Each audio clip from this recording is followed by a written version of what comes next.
Hi, this is Margaret Byrd and welcome to Color Quest. I am standing right smack dab in the middle of my neighborhood with those amazing woods behind me that I can just zip off in. But I wanted to talk today a little bit about being able to forage right in your neighborhood.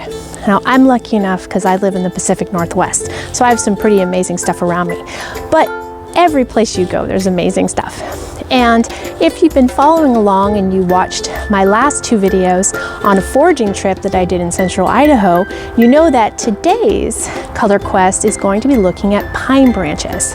I also decided to sneak in some spruce branches too, because I foraged those as well in Idaho. But one of the amazing things when you're learning about foraging is that you then become more sensitive to seeing things within your own surroundings. So I learned a lot while I was in Idaho about how to identify pine and spruce and fir, as well as birch and aspen. And now I'm utilizing those skills here in my own neighborhood. So for the first time, I noticed right across the street from my house, I have this incredible pine, which you can see here. So although I went all the way to Idaho to bring back pine branches, I could have foraged right here in my own neighborhood.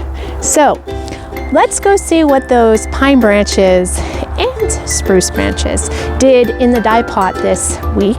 It's pretty remarkable the full palette that this amazing evergreen tree can bring you in your dye practice. So let's go check out what's going on and cooking up in the kitchen.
Wow, that was quite a palette.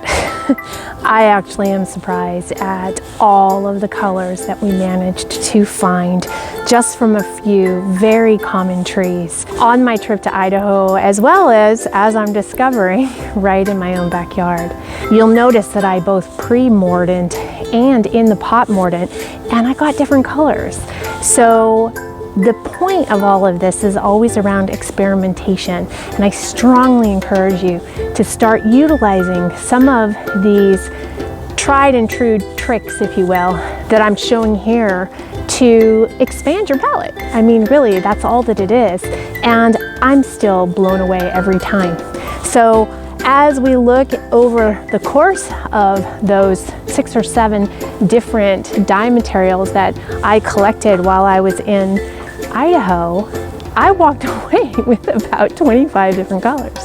So you don't need a lot to make a really diverse color palette from a few things. Now, next time on Color Quest, we will be looking at one more evergreen, and that is the blue spruce. Now, the blue spruce should be giving me a slightly different palette. So join me next time where we will go foraging in my neighborhood to try to isolate some blue spruce and see what that magical evergreen will bring us.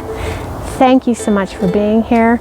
I really hope that these videos are giving you some inspiration to go out and find different dye materials, different ways to extract color from nature in your own backyard, your own neighborhoods, and really play around in your dye kitchen, because it's pretty incredible what you can do with natural color.